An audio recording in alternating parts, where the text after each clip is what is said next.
Puji nama Tuhan. Shalom jemaat yang kasih Tuhan, dimanapun saat ini kita berada. Kita percaya dalam hadirat Tuhan, kita akan disenangkan, kita akan menyembah Tuhan, kita akan tinggikan Tuhan dengan pujian kita. Mari Bapak Ibu kasih Tuhan, kita siapkan hati kita. Terima kasih Tuhan Yesus. Biarlah Engkau yang kami sembah Tuhan, biarlah nama-Mu yang kami tinggikan Tuhan. Terima kasih Roh Kudus. Berkati setiap keluarga-keluarga yang hadir pada saat ini Tuhan. Dalam nama Yesus. Yang ku sembah hanya Yesus, yang ku puja hanya Yesus, yang ku sanjung hanya Yesus, sebab Kau Allahku. Yang ku puja, yang ku sembah hanya Yesus, yang ku puja hanya Yesus, yang ku sanjung hanya Yesus, sebab Kau Allahku. Yesus ku sembah Kau, Yesus Kau Allahku, Yesus Engkau Tuhanku, Yesus Engkau Rajaku yang turun ke dunia. Yesus ku sembah Kau, curahkan Roh Kudus-Mu, kini aku menyembah, masuk hadirat-Mu. Mari kan berikan tepuk tangan buat Tuhan Yesus. Katakan yang ku sembah, yang ku sembah hanya Yesus, yang ku puja, yang ku puja hanya, yang ku sanjung, yang ku sanjung hanya Yesus, sebab Kau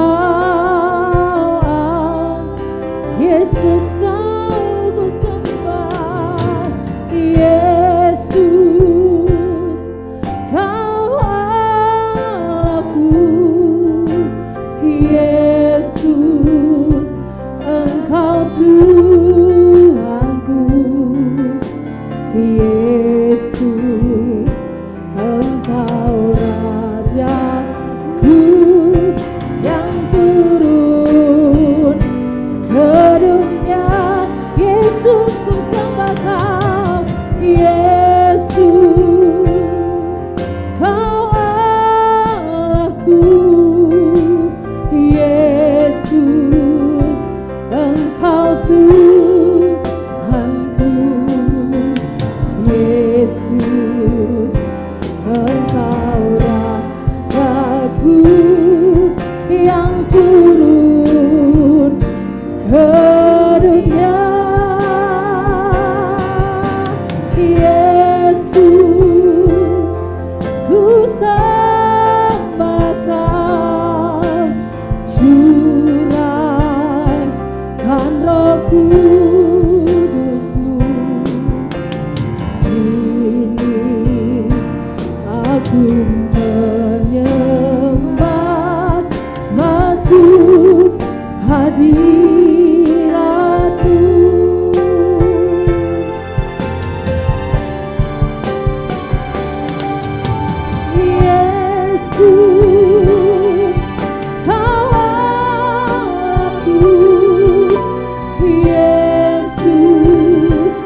masuk hadirat-Mu, masuk hadirat-Mu,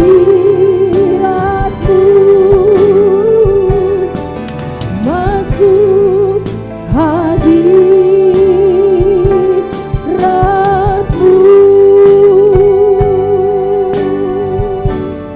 Engkau yang kami sembah Tuhan pagi hari ini, Engkau yang kami tinggikan Tuhan Yesus, Engkau yang kami agungkan Tuhan. Terima kasih Raja kami, terima kasih Roh Kudus, Engkau segalanya bagi kami Tuhan. Terima kasih Tuhan, terpuji nama Yesus. Haleluya. Terima kasih Roh Kudus, Engkau curahkan bagi kami pagi hari ini Tuhan.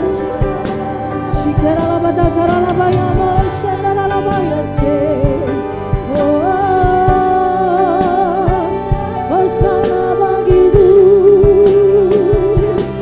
Yesus, kekasih hidup kami. Terima kasih buat kasih setiamu Tuhan. Terima kasih buat pertolongan-Mu. Kini kami datang di hadapan-Mu, kami bawa syukur kami Tuhan. Haleluya, terpuji nama-Mu Yesus. Terima kasih Tuhan. Inilah kami ya Bapa, kami naikkan syukur bagi-Mu Tuhan pagi hari ini. Selamatlah Tuhan. Haleluya.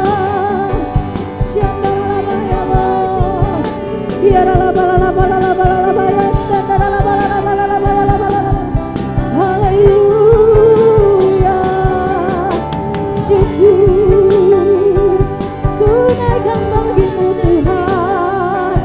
Engkaulah Tuhan kami, Engkau Raja yang mulia. Haleluya. Terima kasih Tuhan, terima kasih Roh Kudus. Bila kami menyembah Engkau Tuhan, bila kami menyembah Engkau dengan penuh sukacita Tuhan. Terima kasih Bapa yang baik. Kami mau terus memuji nama Tuhan Yesus, kami mau terus serahkan haleluya. Terima kasih Bapa yang baik. Kami memuji nama-Mu Tuhan pagi hari ini. Segala kelemahan daging kami tanggalkan pagi hari ini Tuhan. Karena kami percaya di dalam Engkau ada kebahagiaan, ada sukacita. Terpuji nama-Mu Tuhan Yesus. Kami siap memuji nama Tuhan Yesus. Haleluya, haleluya. Sama-sama katakan amin. Berikan tepuk tangan buat Tuhan Yesus, sebab Dia Raja mulia. Amin. Haleluya. Mari kita tepuk tangan buat Tuhan Yesus.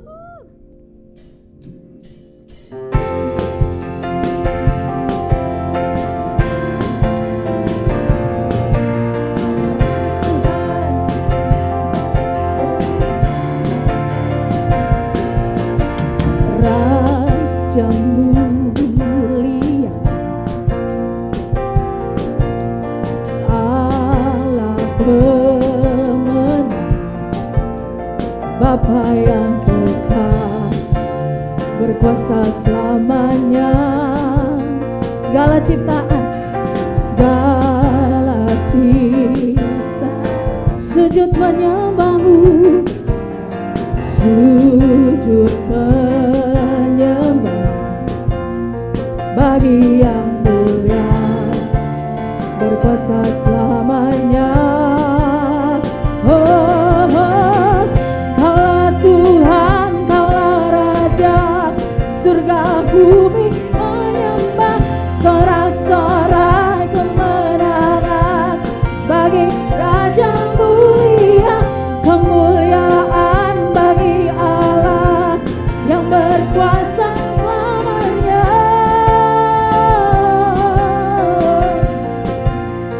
Engkaulah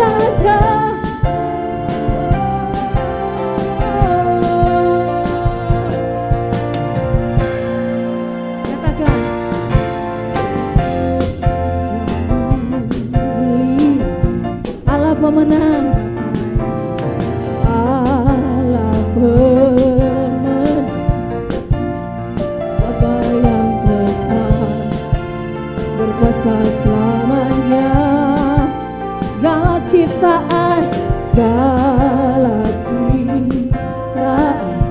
Kami sujud menyembah-Mu Tuhan, sujud menyembah bagi yang mulia, berkuasa selamanya.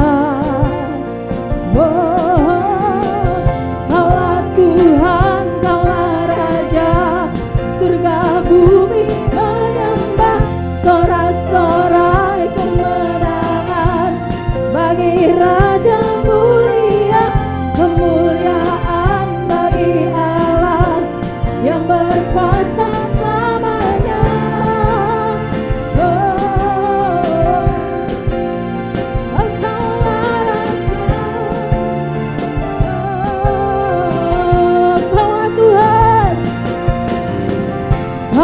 Tuhan, Kaulah Raja, surga bumi menyembah, sorak-sorai kemenangan bagi Raja mulia, kemuliaan bagi Allah yang berkuasa selamanya.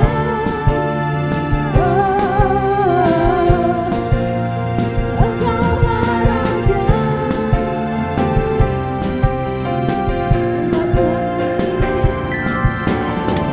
Kaulah Tuhan, Kaulah Raja, surga bumi menyembah, sorak-sorai kemenangan bagi Raja mulia, kemuliaan bagi Allah yang berkuasa selamanya.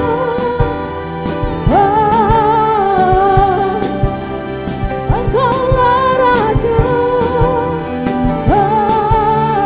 Yesuslah Raja, Raja.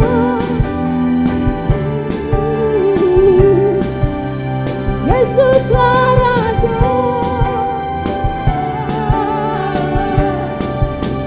Yesuslah Raja. Haleluya. Engkau Raja mulia dalam hidup kami Tuhan. Shalom saudara. Menjalani kehidupan sebagai orang percaya, seringkali kita diperhadapkan pada situasi yang tidak mengenakan, dan rasanya jika dipikirkan oleh akal pikiran manusia, hal itu mustahil untuk bisa kita lakukan dan lewati. Walaupun kita sudah menaati firman Tuhan, mendengarkan suara Tuhan, tapi terkadang kita masih mempertanyakan, apakah mungkin Tuhan tolong saya? Saya sudah taat, tapi kok saya belum melihat jawaban Tuhan? Pada Voice of Pentecost kali ini, kita akan belajar mengenai ketaatan di tengah kemustahilan. Kita akan belajar dari dua tokoh Alkitab yang diperhadapkan pada situasi yang sulit, kemudian mereka mendengar perintah Tuhan yang tidak masuk akal. Namun, mereka tetap taat akan suara Tuhan dan justru mereka mengalami kemenangan demi kemenangan. Yang pertama ialah Ishak. Dalam Kejadian 26 ayat 1-6, pada saat itu Ishak menghadapi bencana kelaparan di negerinya. Awalnya, Ishak berencana untuk mengikuti Abraham ayahnya untuk mengungsi ke Mesir. Tetapi, Tuhan menampakkan diri dan berfirman pada Ishak untuk tidak pergi dan tetap berdiam di negeri yang Tuhan suruh. Lalu, apa yang Ishak lakukan? Ishak memilih untuk taat akan suara Tuhan. Walaupun secara logika manusia, Ishak memikirkan, bagaimana mungkin bisa survive dengan tetap tinggal di negeri yang sedang dilanda bencana kelaparan? Bagaimana caranya Ishak dan keluarganya bisa bertahan hidup? Tetapi, karena Ishak menaati suara Tuhan, Tuhan menyertai dan memberkati Ishak. Bahkan dikatakan Ishak menjadi kaya, bahkan kian lama kian kaya, sehingga ia menjadi sangat kaya. Yang kedua, kita lihat Paulus.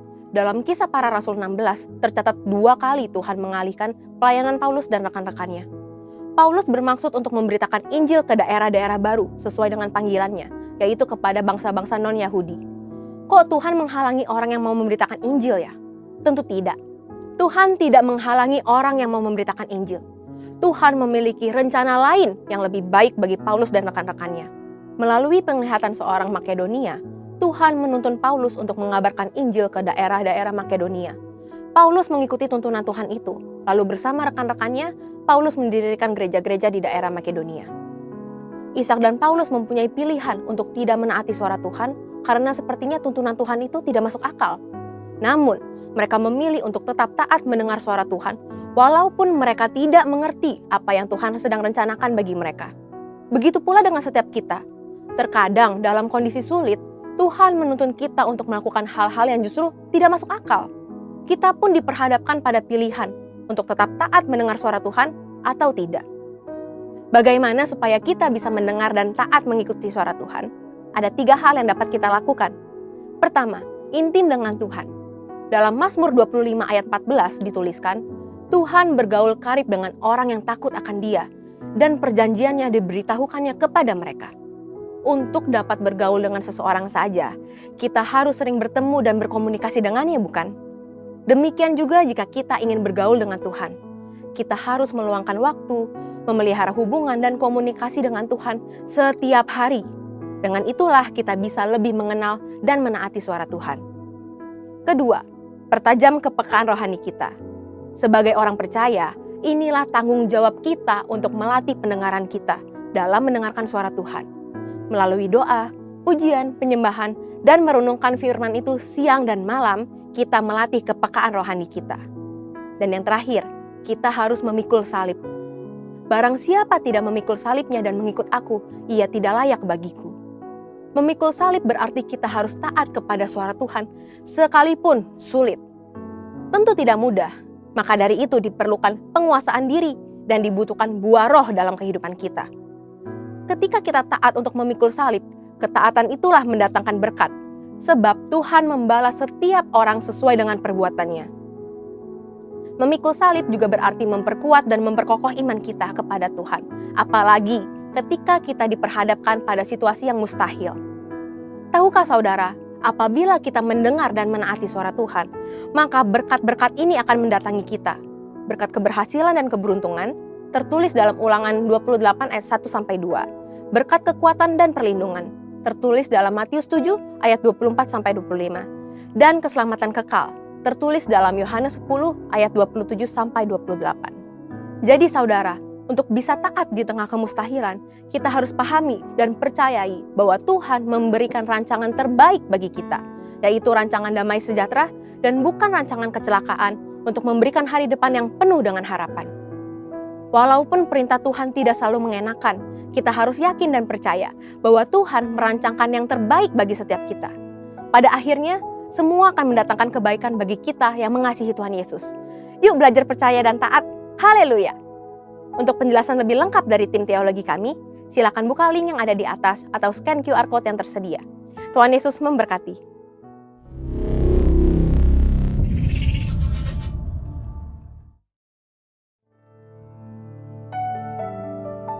Kami mau terus naikkan syukur kami Tuhan pagi hari ini.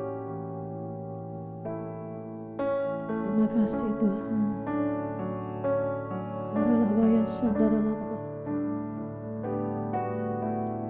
Kaulah Tuhanku, Kaulah Rajaku, Kau yang termulia di bumi dan di surga. Kaulah Tuhanku, Kaulah Tuhanku, Kaulah Rajaku, Kau yang termulia, Kau yang termulia di bumi dan di surga. Ku sembah Kau Tuhan, ku sembah Kau Tuhan, ku sembah Kau Tuhan, ku puji, ku muliakan nama-Mu. Ku sembah Kau Tuhan, ku sembah Kau Tuhan, ku puji, ku muliakan nama-Mu. Mari berikan tepuk tangan buat Tuhan Yesus. Katakan Kaulah Tuhanku, Kaulah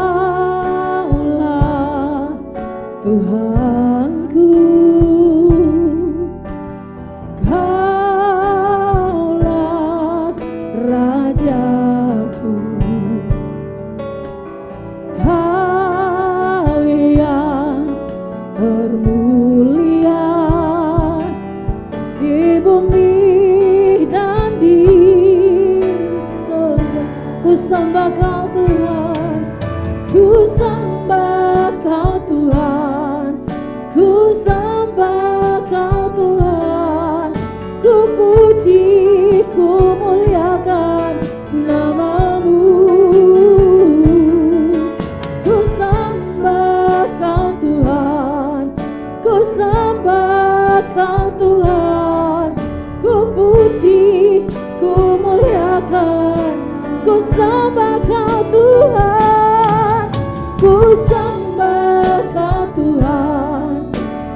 Tuhan, ku sembah Kau Tuhan, ku puji, ku muliakan.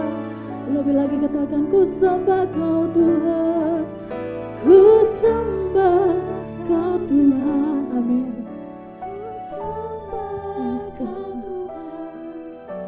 Ku puji, ku muliakan nama-Mu. Ku sembah Kau Tuhan, ku sembah Kau Tuhan, ku puji, ku muliakan nama-Mu. Mari angkat tanganmu. Ku sembah Kau Tuhan, ku sembah Kau Tuhan, ku sembah Kau Tuhan, ku puji, ku muliakan nama-Mu. Ku sembah Kau Tuhan, ku sembah Kau Tuhan, ku puji, ku muliakan. Ku sembah Kau Yesus, ku sembah Kau Tuhan, ku sembah Kau Tuhan, ku puji, ku muliakan nama-Mu. Ku sembah Kau Tuhan, ku sembah Kau Tuhan, ku puji, ku muliakan. Sekali katakan, ku sembah Kau Tuhan, ku sembah Tuhan, ku sembah Kau Tuhan, ku puji, ku muliakan nama-Mu. Ku sembah Kau Tuhan, ku sembah Kau Tuhan, ku puji, ku muliakan. Ku puji, ku muliakan, ku puji, ku muliakan nama-Mu. Ku puji, ku muliakan nama-Mu. Serahkan haleluya, haleluya. Terima kasih Tuhan, haleluya.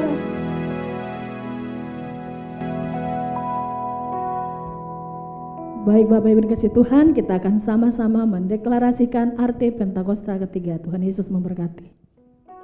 Pentakosta ketiga. 1.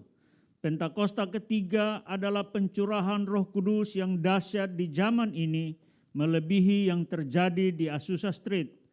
2. Pentakosta ketiga akan mengakibatkan penuaian jiwa yang terbesar dan yang terakhir sebelum Tuhan Yesus datang kembali. 3. Pentakosta ketiga akan membangkitkan generasi Yeremia, yaitu anak-anak muda yang dipenuhi Roh Kudus, cinta mati-matian kepada Tuhan Yesus, tidak kompromi terhadap dosa, dan akan bergerak untuk memenangkan jiwa. 4. Pentakosta ketiga lahir di Indonesia dan bergerak ke bangsa-bangsa. Gerakan ini dari timur ke barat dan akan kembali ke Yerusalem. 5. Pentakosta ketiga akan memberikan kuasa untuk menyelesaikan amanat agung, dan setelah itu Tuhan Yesus datang kembali.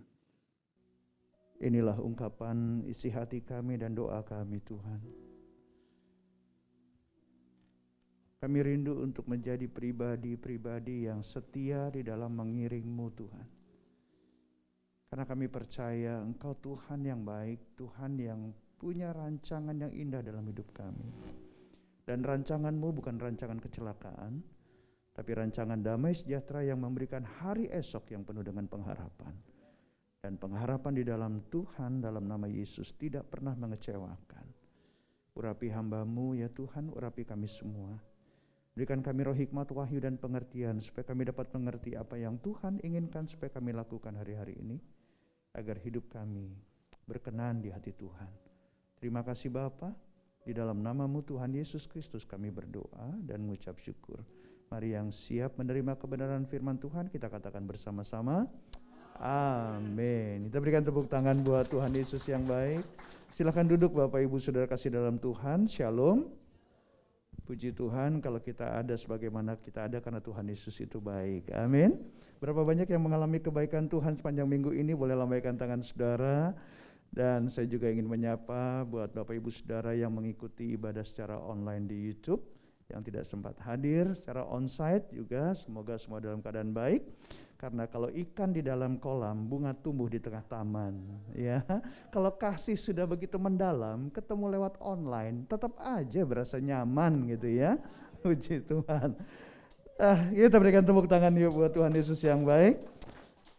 Saudara, suatu hari Tuhan Yesus ditanya oleh seorang ahli Taurat, hukum manakah yang paling utama? Ya.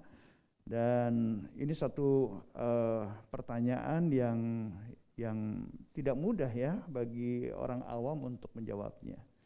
So, jadi untuk Bapak Ibu Saudara yang suka dengan judul khotbah, hari ini tema yang saya akan berikan minggu ini adalah To the One I Love, ya. To the One I Love, ya, untuk yang aku kasihi, ya, untuk seseorang yang aku kasihi. Nah, Tuhan Yesus menjawab pertanyaan dari ahli Taurat itu adalah, kasihilah Tuhan Allahmu dengan segenap hatimu, dan dengan segenap jiwamu, dan dengan segenap akal budimu, dan dengan segenap kekuatanmu. Jadi hukum yang utama adalah mengasihi Tuhan. Dan mengasihi Tuhan itu gak bisa setengah hati. Apalagi sampai gak punya hati gitu saudara ya, gak bisa. Harus sepenuh hati atau segenap hati. Karena Allah juga mengasihi kita dengan segenap hati loh. Ya, tidak tanggung-tanggung saudara. Allah mengasihi kita, dia menyerahkan anak yang tunggal.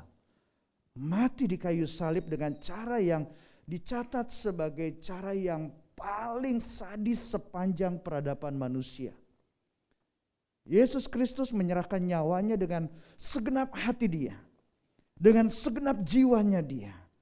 Dengan kekuatannya. Dia naik ke kayu salib, tergantung di kayu salib, sampai dia berkata, tetelestai, sudah selesai. Saudara, karya keselamatan sudah selesai. Jadi setiap orang percaya, yang percaya kepada Yesus tidak binasa, melainkan beroleh kehidupan yang kekal. Amin. Kita berikan tepuk tangan buat Tuhan Yesus yang baik. Dan dia melakukan semuanya itu karena dia sangat mengasihi kita.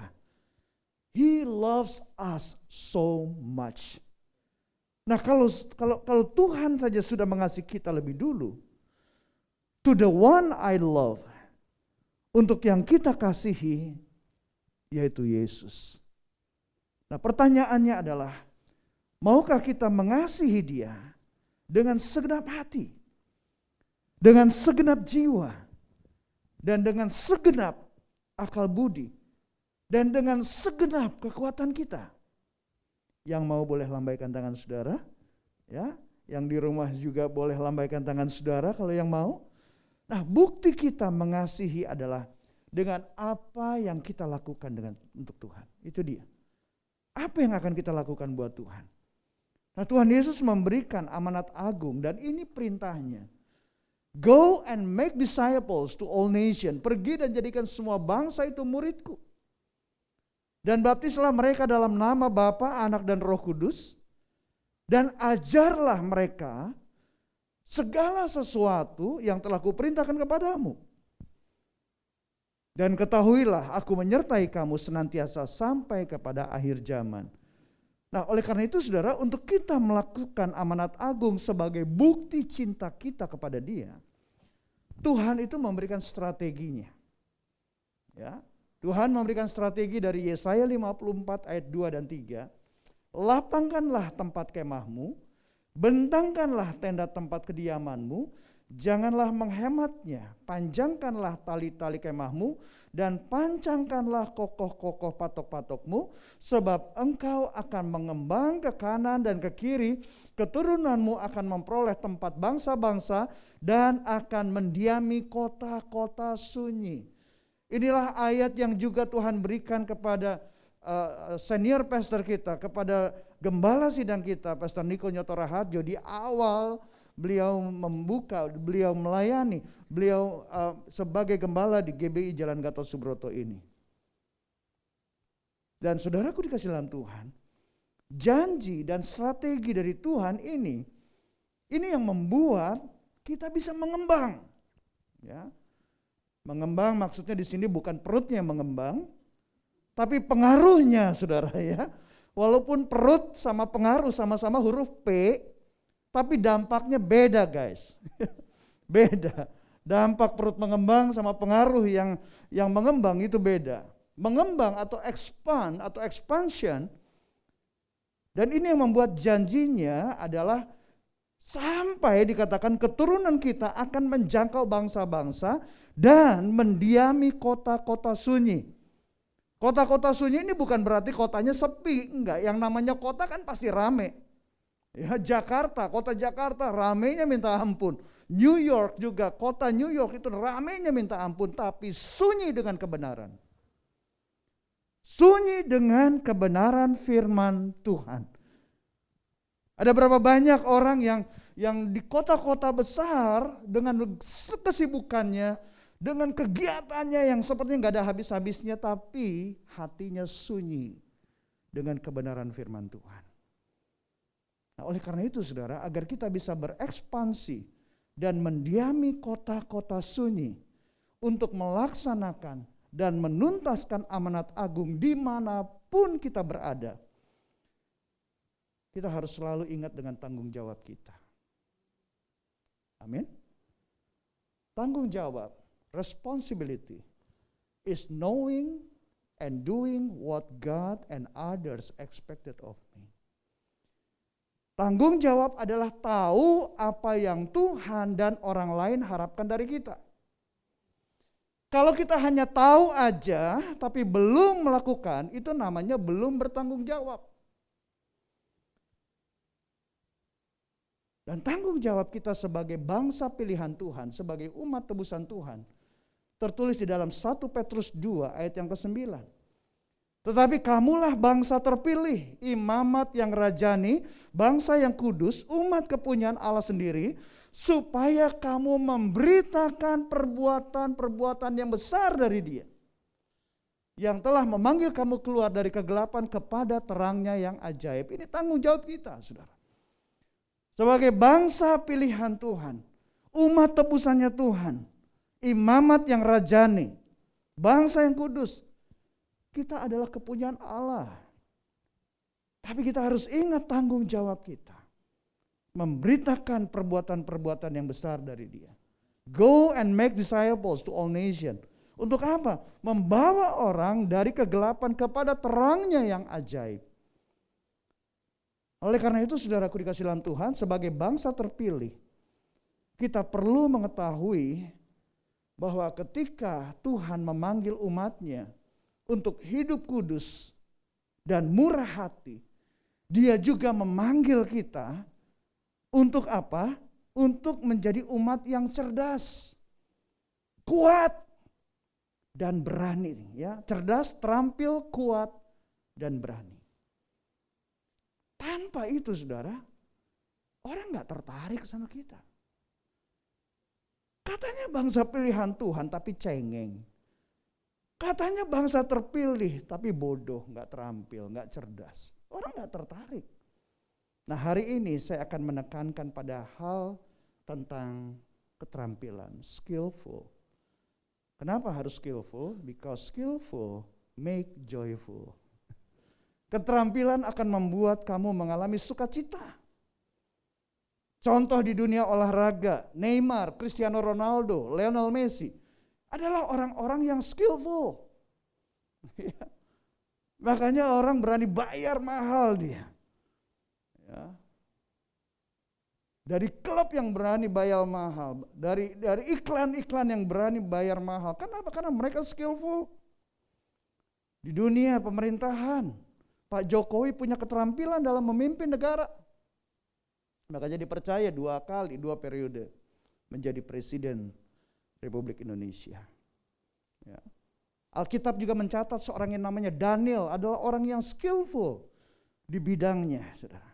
Karena itu dipercaya berganti-ganti raja, dan dia dipercaya sebagai orang yang duduk di dalam pemerintahan dalam posisi yang penting. Karena itu orang yang mempunyai keterampilan yang skillful dibutuhkan banyak orang.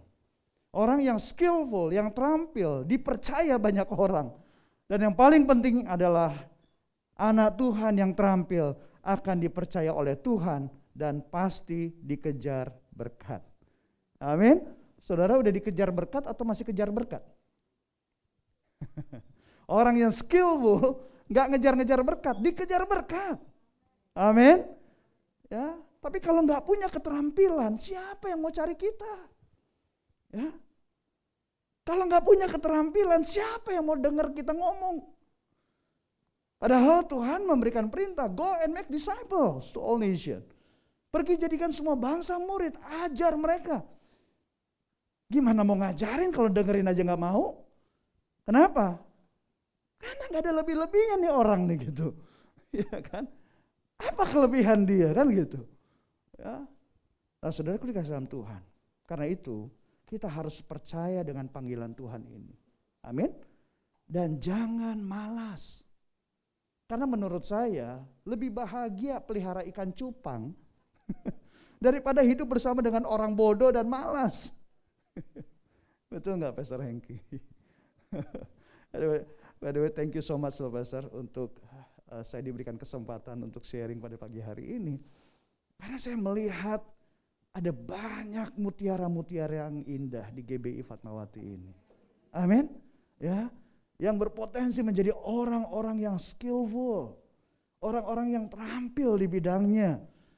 Saya ingat pada waktu masa pandemi, saudara, ya, banyak orang yang berubah jadi senang pelihara ikan cupang, ya kan?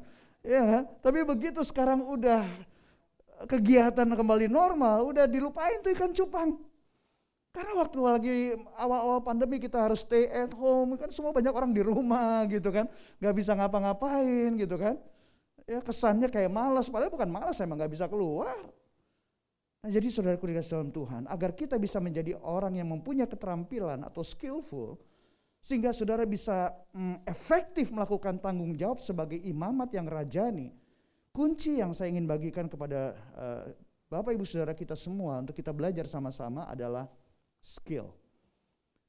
Yes, skill artinya kemampuan untuk melakukan sesuatu. Tapi skill yang saya maksudkan di sini adalah sebuah akronim, sebuah singkatan di mana S-nya adalah selalu dimulai dengan doa.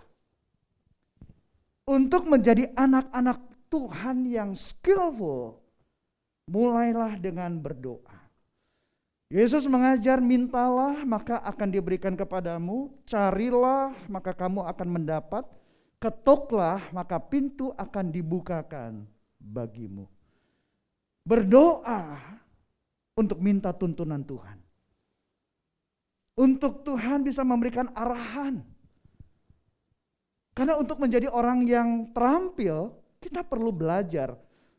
Dan untuk bisa belajar, tentu ada yang ngajar. Nah, kita minta tuntunan Tuhan. Tuhan, orang yang tepat untuk mengajar saya di bidang saya, sesuai talenta saya itu siapa? Berdoa untuk minta urapan. Karena pengurapan itu mengajar. Ketika kita belajar dan diurapi, itu caspleng, saudara. Ya, kita jadi gampang nangkepnya. Berdoa untuk menerima kuasa. Kita waktu mau menjadi orang yang terampil, pasti ada tantangan. Tantangan dari kedagingan kita, daya tarik dunia, belum lagi roh jahat juga pasti berusaha menghalangi kita untuk menjadi orang yang terampil. Karena roh jahat juga tahu kalau kita sampai terampil, ini bisa dipakai Tuhan dahsyat loh. Ya, berdoa untuk minta kuasa, menerima kuasa dari Tuhan. Berdoa untuk minta hikmat dari Tuhan. Hikmat untuk mengatur waktu. Supaya bisa tetap memiliki balance life yang baik. Sekarang ini setelah melewati 2 tahun pandemi yang hebat ini, saudara, Banyak orang ketika kembali bekerja itu seperti nggak ada waktu yang tersisa. Ya, sampai-sampai di Amerika sana udah begitu viral dengan yang istilahnya quiet quitting. Mereka nggak mau lagi untuk hidup dikendalikan oleh kerjaan-kerjaan yang nggak ada habis-habisnya sampai nggak punya balance life yang baik. So minta God's wisdom, hikmat Tuhan untuk mengatur semuanya baik. Jadi poin yang mau saya sampaikan di sini adalah selalu dimulai dengan berdoa, jangan mengandalkan kekuatan sendiri, tapi andalkan Tuhan. Amin. Karena makan kue sus, makan ketan, di dalam Yesus ada kekuatan. Puji Tuhan. Kita berikan tepuk tangan buat Tuhan Yesus yang baik. Puji Tuhan. Nah, yang kedua dari skill adalah kerendahan hati. Untuk menjadi orang yang terampil dan dipakai Tuhan luar biasa, kerendahan hati adalah kunci untuk menerima dari Tuhan. Karena Yesus berkata di dalam Matius 5 ayat yang ketiga, berbahagialah orang yang miskin, artinya orang yang rendah hati di hadapan Allah, karena mereka lah yang empunya kerajaan sorga. Ingat loh saudara, kita mau jadi orang yang terampil dalam perspektif kingdom of God. Bukan kerajaan kegelapan. Bukan dalam hal yang sifatnya duniawi, enggak. Nah, salah satu yang membuat seseorang tidak bisa memiliki keterampilan dan melakukan tanggung jawab yang Tuhan berikan adalah kesombongan. Orang yang rendah hati, cirinya adalah takut akan Tuhan. Menggantungkan hidupnya kepada Tuhan. Orang yang rendah hati adalah orang yang taat kepada Tuhan dan melakukan perintah dan ajarannya Tuhan. Dan orang yang rendah hati itu menghindari tinggi hati, enggak sombong. Orang yang rendah hati itu menghargai kelebihan orang lain. Ya. Ketika gereja atau mungkin di perusahaan mengadakan seminar, orang yang rendah hati, dia akan menghargai setiap pembicara yang akan menyampaikan materinya. Tidak memasang label, siapa dia? Siapa sih dia? Apa sih jabatannya? Apa sih gelarnya? Tinggian siapa? Tinggian dia atau gua nih? Nah, orang yang rendah hati enggak begitu.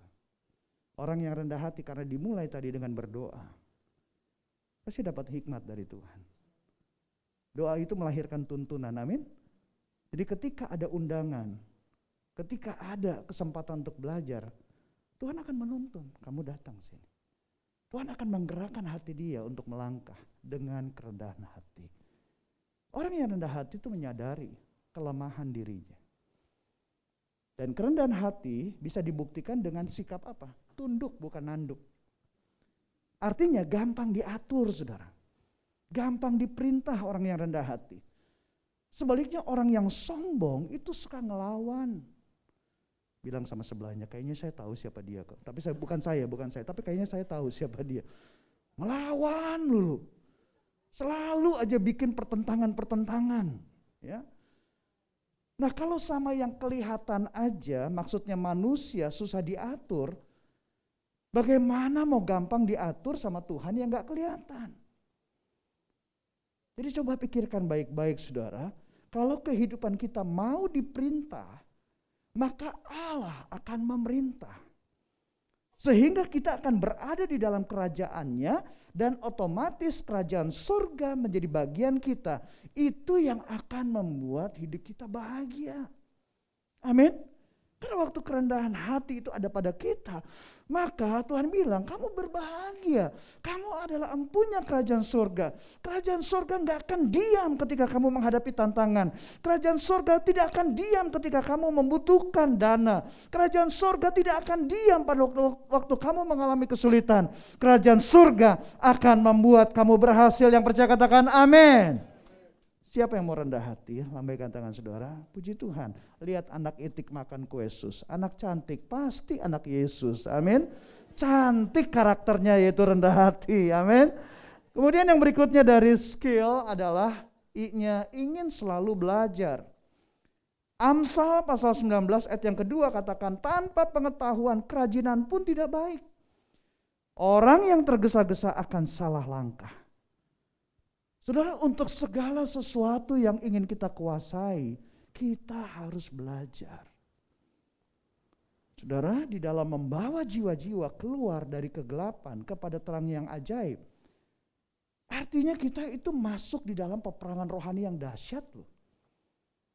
Dan Rasul Paulus katakan, kenakan selengkap senjata Allah. Seluruh perlengkapan senjata Allah kenakan. Supaya apa? Supaya kamu dapat bertahan melawan tipu muslihat iblis. Nah, bicara peperangan, mana ada sih tentara yang menang perang kalau dia nggak belajar cara menggunakan senjatanya? Ya, mana ada bisa memenangkan peperangan kalau nggak belajar membuat strategi yang jitu? Saudara, bangun maksud saya personal networking. Artinya apa? Bangun diri kita untuk terus mau belajar. Saudara bisa ikut jejaring alumni saudara. Join di komunitas-komunitas yang sesuai dengan bidang saudara. Atau ikut asosiasi profesional. Artinya jangan berhenti belajar. Saudara, 24 tahun yang lalu saya terlibat dalam pelayanan di gereja. Dari 24 tahun yang lalu, saudara. Dan saya menemukan bahwa banyak kegagalan-kegagalan di dalam pelayanan. Penyebabnya apa? Sebagian besar karena kurangnya pengetahuan karena tidak belajar. Rajin pelayanan tapi kurang berpengetahuan. Makanya Amsal bilang, kerajinan tanpa pengetahuan itu tidak baik. Amin. Miliki keinginan untuk terus belajar. Orang Manado bilang, Sulawesi Utara penghasil pala. Ada cengkeh torang bagi rata. Penuh ilmu tape kepala, hidup nyanda gelap gulita. Amin. Ya, hidup gak akan gelap gulita kalau kita penuh dengan pengetahuan. Yang berikutnya dari skill adalah L-nya, lakukan apa yang sudah dipelajari. Kolose 3 ayat 23-24 katakan, apapun juga yang kamu perbuat, perbuatlah dengan segenap hatimu, seperti untuk Tuhan, dan bukan untuk manusia.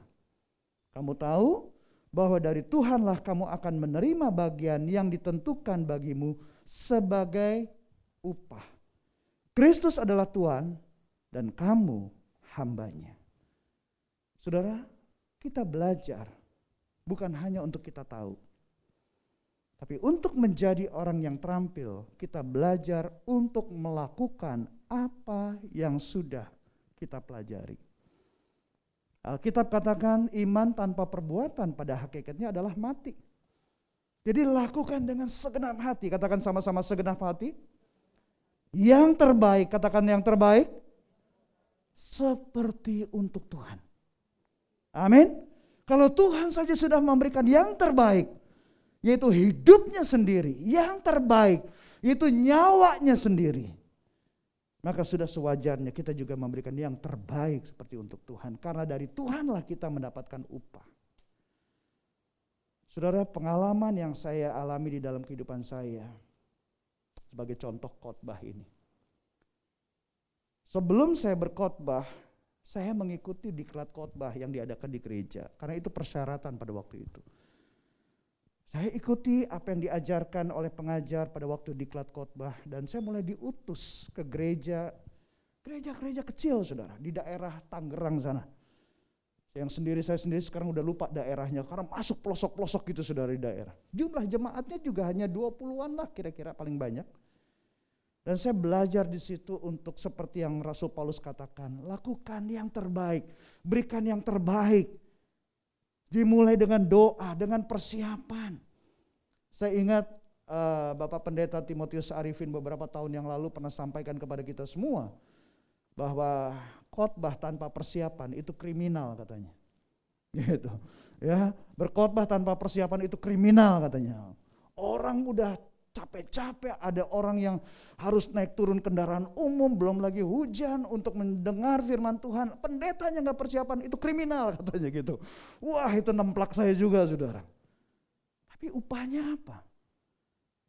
Pada waktu-waktunya Tuhan, beberapa tahun kemudian, dikasih kesempatan untuk khotbah, bukan lagi di 20 orang, tapi 2000-an orang per kebaktian.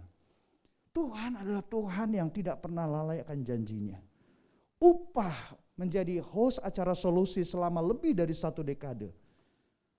Yang satu dekade, 10 tahun lebih dengan total penonton lebih dari 35 juta orang, saudara. Nah, yang paling penting yang saya mau sampaikan di sini bukan jumlah penontonnya, tapi berapa banyak firman Tuhan yang disampaikan, dan kita percaya firman Tuhan tidak akan kembali dengan sia-sia dan akan terlaksana dan akan berhasil sesuai kehendak Tuhan. Amin. Lakukan apa yang sudah kita pelajari. Lakukan apa yang sudah kita pelajari. Lakukan yang terbaik seperti untuk Tuhan. Yang mau berikan, lambaikan tangan saudara. Mau berikan yang terbaik seperti untuk Tuhan. Amin. Puji Tuhan. Karena buat apa beli pepaya kalau bukan di kampung rambutan? Buat apa ngaku orang percaya kalau tanpa perbuatan? Amin. Orang percaya adalah melakukan apa yang dipelajari dan lakukan yang terbaik seperti untuk Tuhan. Amin. Dan kemudian yang terakhir dari skill adalah lanjutkan sampai selesai. Paulus menulis di dalam 1 Korintus 9 ayat 24, tidak tahukah kamu bahwa dalam gelanggang pertandingan semua peserta turut berlari, tetapi bahwa hanya satu orang saja yang mendapat hadiah? Karena itu larilah begitu rupa sehingga kamu memperolehnya. Saudara, merasa cukup ini adalah penyebab seseorang tidak memiliki keterampilan. Cukuplah saya melayani, begini aja cukup. Saudara, saya senang melayani pekerjaan Tuhan. Dan saya tahu panggilan saya dalam pelayanan adalah teaching, preaching, and counseling. Dan sejak pelayanan saya tahun 98 sampai 2022, saya belum pernah berhenti pelayanan di gereja ini. Belum pernah. Bisa dikatakan rajin? Yes, saya rajin pelayanan. Tapi saya pernah diserang dengan yang namanya merasa cukup. Saya pikir belajar pengetahuan teologi, cukuplah. Belajar SOM, waktu itu belum namanya KOM. Saya belajar SOM, ada SOM, Salvation, Holy Spirit, Divine Healing Blessing, ya. Second Coming, udah cukup belajar 4 buku, ditambah lagi Advance 1, SOM Advance 2. Ada KOM lagi dirubah, KOM 100, 200, 300, saya udah belajar, udah cukup. Saya pikir begitu. Saudara, hasilnya apa? Gak cukup, saudara. Saya banyak melakukan kesalahan dalam pelayanan konseling karena saya merasa cukup. Dan rupanya merasa cukup itu merupakan kesombongan rupanya. Ya, kesombongan.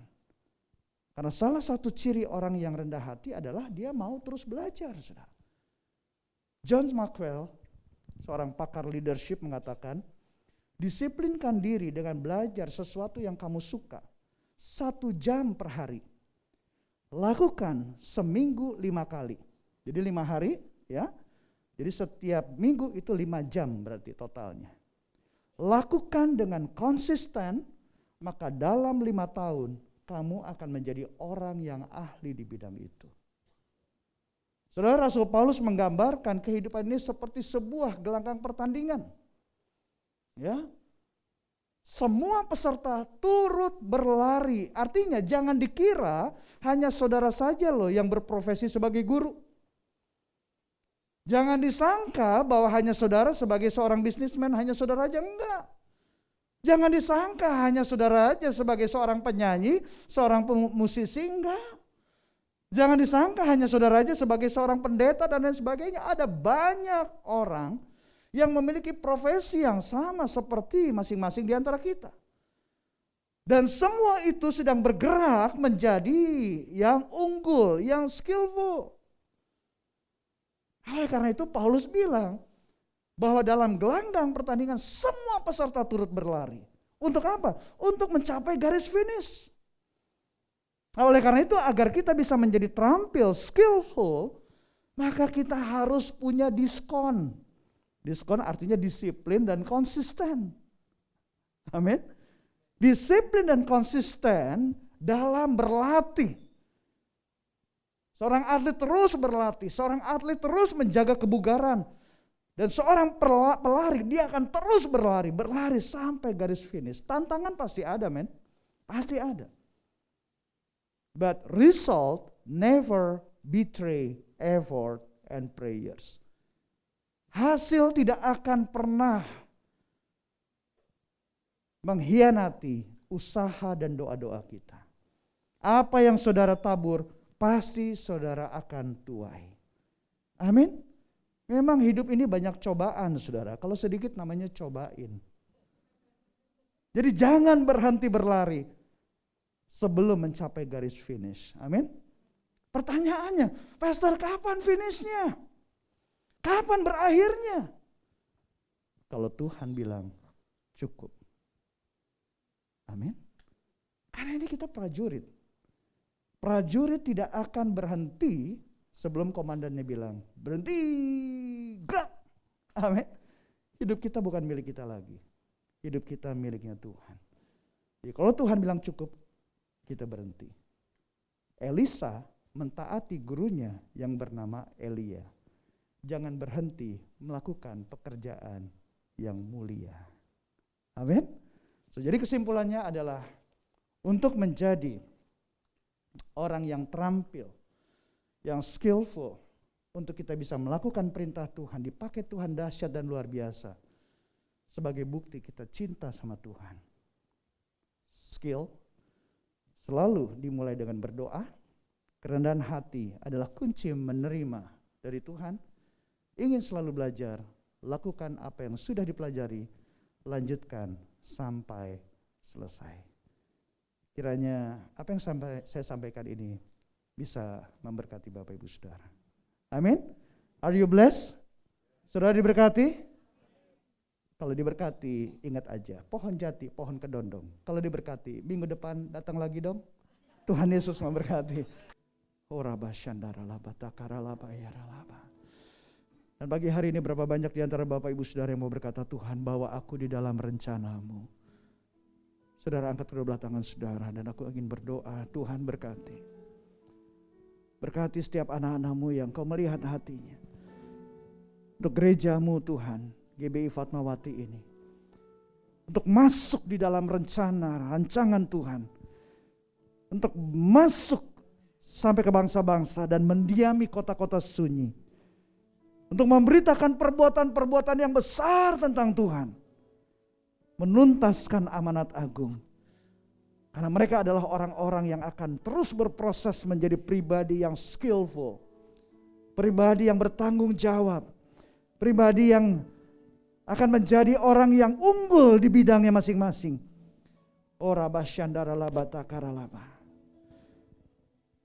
Berdoa khusus Tuhan untuk setiap para senior di tempat ini. Umur itu bukan persoalan. Usia itu bukan kendala. Bagi Tuhan tidak ada perkara yang mustahil. Mari kita lakukan apa yang menjadi bagian kita. Tuhan akan melakukan bagiannya. Berkati setiap anak-anak muda Tuhan. Sejak saat ini, di masa muda mereka menemukan talenta dan karunia-Nya. Dan bawalah Tuhan, berikan kemampuan untuk mereka bisa melipat gandakan talentanya. Untuk dipakai Tuhan dahsyat. Untuk memberitakan perbuatan-perbuatan yang besar tentang Engkau Tuhan. Dan menuntaskan amanat agung. Dalam nama Tuhan Yesus Kristus kami berdoa. Dan mengucap syukur. Yang percaya, kita katakan bersama-sama. Amin, amin. God bless you and happy Sunday. Sejahtera, sukacita, dan kasih Allah berlimpah-limpah di dalam anaknya Tunggal Yesus Kristus. Dan persekutuan indah dengan Roh Kudus. Mulai hari ini sampai Yesus jemput kedua kali di awan permai. Bahkan sampai selama-lamanya. Yang percaya dan telah menerima berkat dari Tuhan Yesus. Katakan amin.